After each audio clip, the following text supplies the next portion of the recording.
Hello, good morning, सुप्रभात। मैं आप सभी का स्वागत करती हूँ न्यूज झारखंड नंबर 1 पर। चलिए शुरू करते हैं आज की ताज़ा खबर। झारखंड में 18+ का टीकाकरण अभियान अब 10 मई से, वैक्सीन नहीं आने से हो रही है देरी।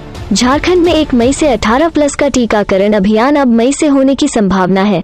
सीरम इंस्टीट्यूट ऑफ इंडिया और भारत बायोटेक की ओर वैक्सीन की आपूर्ति नहीं किए जाने से 1 मई से होने वाले वैक्सीनेशन की तारीख में इजाफा हुआ है। झारखंड सरकार ने दोनों कंपनियों को 25-25 लाख डोज का ऑर्डर दिया था। झारखंड की हेमंत सरकार ने 50 लाख डोज के लिए 18 करोड़ रुपए का भुगतान भी किया है।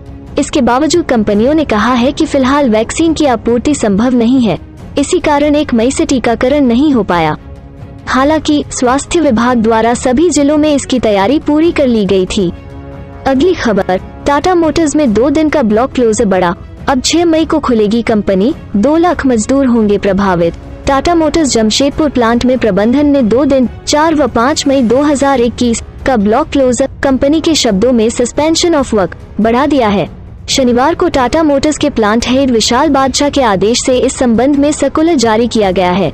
चालू वित्तीय वर्ष में प्रबंधन ने दूसरी बार 4 और 5 मई को ब्लॉक क्लोजर लिया है। इससे पहले कंपनी ने पहला ब्लॉक क्लोजर 28 व 30 अप्रैल 2021 को लेने की घोषणा की थी।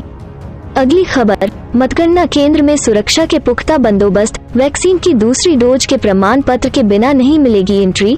झारखंड के देवघर जिला अंतर्गत मधुपुर विधानसभा उपचुनाव की काउंटिंग 2 मई 2021 को है।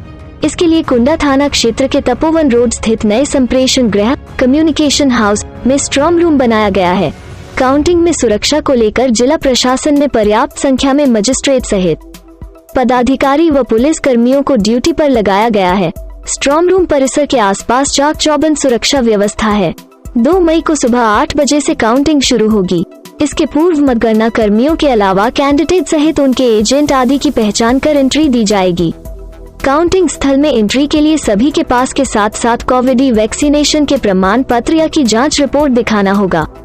अगली खबर, बोकारो में अगले 6 महीने तक हड़ताल, जुलूस और धरना प्रदर्शन पर रोक। डीसी राजेश सिंह ने जारी किया आदेश। कोविड-19 वैश्विक महामारी को देखते हुए बोकारो जिला प्रशासन ने शनिवार को एक अहम निर्णय लिया है। कोरोना वायरस के फैलाव से बचाव एवं उचित स्वास्थ्य प्रबंधन के लिए बोकारो डीसी राजेश सिंह ने आपदा प्रबंधन अधिनियम 2005 की विभिन्न धाराओं के तहत प्रदत्त शक्तियों का प्रयोग करते हुए तत्काल प्रभाव से सभी प्रकार के हड़ताल, जुलूस और धरना प्रदर्शन समेत अन्य सभी प्रकार के कृत्य जो धारा 144 के उल्लंघन के अंतर्गत पाबंदी है को गैर कानूनी घोषित किया है। ऐसे में जिला अंतर्गत किसी भी प्रकार का हड़ताल, जुलूस और धरना प्रदर्शन आदि करने पर प्रतिबंध रहेगा।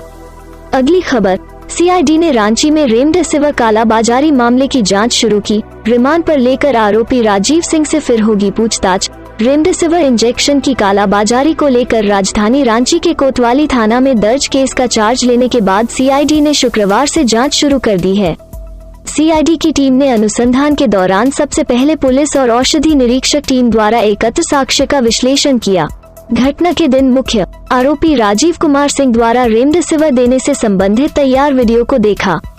इसके बाद मामले में गिरफ्तार मुख्य आरोपी राजीव कुमार सिंह और हिरासत में लिए गए अरगोड़ा के दवा दुकानदार राकेश रंजन से अलग अलग पूछताछ की। अगली खबर, सदर अस्पताल में 10 बेड का आईसीयू सोमवार तक हो जाएगा चालू। डीसी ने दिए ये निर्देश। उपायुक्त सुशांत गौरव ने सदर अस्पताल स्थित भवन में निर्माणाधीन 50 बेड आईसीयू कक्ष के कार्यों का निरीक्षण किया। आधुनिक चिकित्सा सुविधाओं से लैस आईसीयू 1 सप्ताह में आम लोगों को मिलने लगेगा। आईसीयू कक्ष का कार्य अब अंतिम चरण में है। फिलहाल सदर अस्पताल में 14 संक्रमित मरीज इलाजरत हैं। कोविड महामारी के दौरान सदर अस्पताल में बेहतर स्वास्थ्य सुविधा की दिशा में कार्य किए जा रहे हैं। 10 बेड आईसीयू को भी बेहतर बनाया जा रहा है। आगामी सोमवार से 10 बेड आईसीयू की सुविधा चालू हो जाएगी। उपायुक्त ने मौके पर उपस्थित भवन प्रमंडल के कार्यपालक अभियंता से भवन में किए गए कार्यों की जानकारी ली।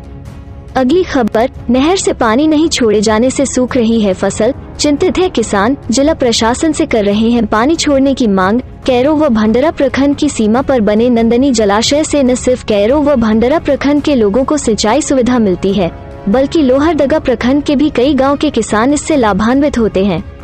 किंतु इस वर्ष गर्मी के मौसम में गर्मा फसल लगाने वाले किसान ठगा सा महसूस कर रहे हैं।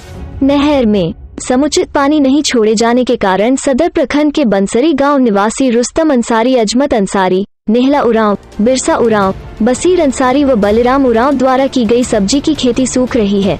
किसानों का कहना है कि इस वर्ष पानी नहीं छोड़े जाने से फसल बर्बाद हो रही है। किसान पश्चिमी नहर में पानी छोड़े जाने की मांग कर रहे हैं। अगली खबर, बोकारो का गांधी मैदान आखिर कैसे बना मजदूर मैदान, जाने इसके पीछे की कहानी और मैदान से जुड़े रोचक लम्हे। तब रामकृष्णन बोकारो स्टील प्लांट के एमडी थे। बोकारो के पूर्व विधायक स्व अकलूराम महतो ने सेक्टर 04 के मैदान का नाम गांधी मैदान करने संबंधी पत्र प्रबंधन को लिखा, क्योंकि उस समय तक चौक पर गांधी जी की प्रतिमा स्थापित हो चुकी थी।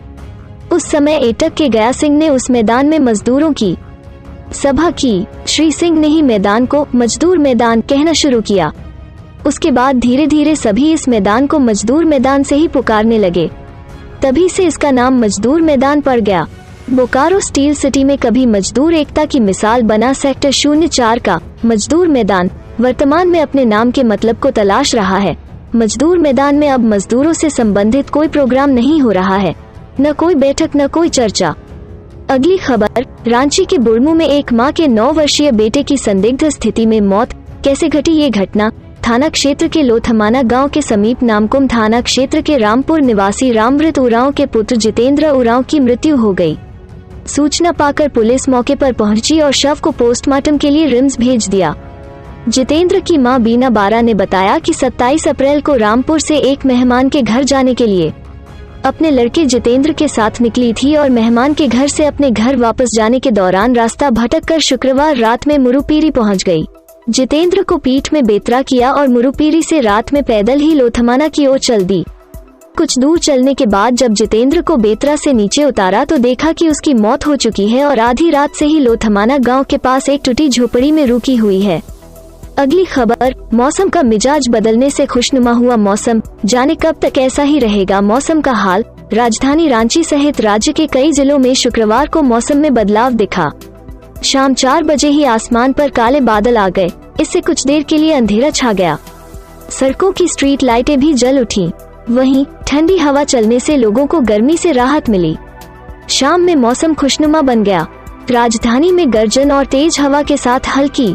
अगली खबर, सदर अस्पताल में रोजाना खत्म हो रहा ऑक्सीजन, मेडिकल इमरजेंसी जैसे हालात। सदर अस्पताल में ऑक्सीजन को लेकर हालात लगातार बिगड़ते जा रहे हैं। जहां एक और निजी अस्पतालों में जैसे तैसे व्यवस्था बनी हुई है, वहीं सदर अस्पताल में ऑक्सीजन की आपूर्ति की स्थिति ठीक नहीं है। शुक्रवार को बमुश्किल 24 घंटा गुजरे थे कि आईसीयू वार्ड में ऑक्सीजन फ्लो शून्य हो गया। जैसे ही पाइपलाइन से ऑक्सीजन शून्य हुआ, मरीजों की सांस एक एक कर उखड़ने लगी। वार्ड में गंभीर रूप से भर्ती संक्रमितों का ऑक्सीजन का स्तर सीधे एक ही झटके में गिरकर किसी का 52 तो किसी का 54 पर आ गया। रात 11:15 बजे ऑक्सीजन की आपूर्ति सामान्य हो सकी। हर दिन खत्म हो रहा ऑक्सीजन, ज्यादा वेंटिलेटर ने बढ़ाई मुश्किल। सदर अस्पताल में भले ही अधिकारी ऑक्सीजन की समुचित व्यवस्था का दावा कर रहे हों, लेकिन हालात इससे बिल्कुल इत्र होते जा रहे हैं। अगली खबर, झारखंड में नहीं थम रही कोरोना की गति। रोजाना मिल रहे 5 से 8 हजार नए केस। यही रफ्तार रहा तो 10 दिन में 1 लाख लोग होंगे संक्रमित। कोरोना की दूसरी लहर में राज्य में इसका वायरस खतरनाक रूप ले चुका है। इसके संक्रमण फैलाव की गति काफी तेज है। इस रफ्तार को कम करना होगा। अगर यही गति रही तो आने वाले 10 दिन में राज्य में एक्टिव केस की संख्या 1 लाख के पार हो जाएगी। फिलहाल प्रतिदिन 5 से 8 हजार नए संक्रमित मिल रहे हैं। ऐसे में 1 लाख का आंकड़ा आसानी से पार हो जाएगा। हालांकि विशेषज्ञ डॉक्टरों का कहना है कि सरकारी द्वारा लगाए गए लॉकडाउन से कुछ दिनों में स्थिति बेहतर हो सकती है, लेकिन लोगों ने अगर सख्ती से गाइडलाइन का पालन नहीं किया तो 1 लाख का आंकड़ा जल्द पहुंच सकता है। विशेषज्ञों का कहना है कि कोरोना से ठीक होने वालों के आंकड़े भी बढ़ रहे हैं। अगली खबर, रांची के 3 छात्र बने राष्ट्रीय प्रतियोगिता के विजेता। एक छात्रा तो कोरोना से जंग लड़ते हुए बनी विजेता। बिरसा कृषि विवि के 3 विद्यार्थियों ने राष्ट्रीय स्तर की प्रतियोगिता में अपनी जगह बनाई है। खास बात यह है कि विवि की एक छात्रा ने उस समय प्रतियोगिता में हिस्सा लिया जब वो कोरोना संक्रमित थी। साथ ही विजेता भी बनी। IFTM यूनिवर्सिटी मुरादाबाद के school of agricultural sciences and engineering ने 22 अप्रैल को राष्ट्रीय स्तर पर ऑनलाइन क्विज का आयोजन किया था।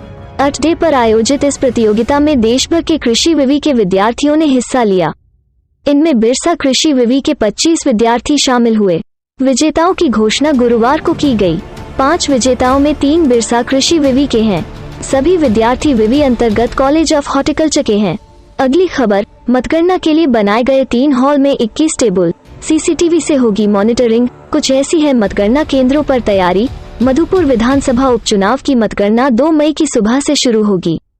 यह जानकारी जिला निर्वाचन पदाधिकारी सह डीसी नैन्सी सहाय ने दी। उन्होंने कहा कि कोविड गाइडलाइन को ध्यान में रखते हुए 3 हॉल में 21 टेबल बनाए गए हैं। काउंटिंग की सारी एक्टिविटी की क्लोज मॉनिटरिंग होगी।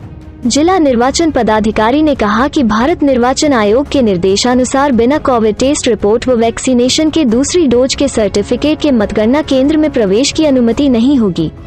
गेट पर पहचान पत्र सहित ये दोनों ही सर्टिफिकेट दिखाना अनिवार्य होगा। अगली खबर, कोयला उद्योग के ठेका मजदूरों की नहीं बदली किस्मत, न स्थायी मजदूरों के समान वेतन मिल रहा, न ही सामाजिक सुरक्षा। कोयला खानों के राष्ट्रीयकरण के 50 साल बाद भी कोयला मजदूर वहीं खड़े हैं जहां राष्ट्रीयकरण के समय थे। आज कुल उत्पादित कोयले में आधे से अधिक का उत्पादन ठेका मजदूर कर रहे हैं, जिन्हें न स्थायी मजदूरों के समान वेतन मिल रहा है, न ही सामाजिक सुरक्षा। स्थायी मजदूरों की संख्या लगातार गिरती जा रही है तो ठेका मजदूरों की बढ़ती जा रही है। एक समय जहां कोल इंडिया के कर्मियों की संख्या 6,60,039 थी, वहीं आज घटकर लगभग 2.50 लाख रह गई है। साल 2003-04 से कोयला उद्योग यानी कोल इंडिया में आउटसोर्स के नाम पर ठेका मजदूरों से कोयला उत्पादन का खेल शुरू हुआ। इसके लिए लेबर एक्ट में ढील दी गई। तब कहा गया था कि ठेका मजदूरों को स्थायी मजदूरों के समान सुविधाएं एवं उनके वेतन के समान वेतन दिया जाएगा। आज के लिए इतना ही। आप सभी का शुक्रिया। कृपया चैनल को सब्सक्राइब और बेल आइकॉन क्लिक कर जुड़े रहे हमारे साथ। मिलते हैं अगले दिन कुछ और ताज़ा खबरों के साथ।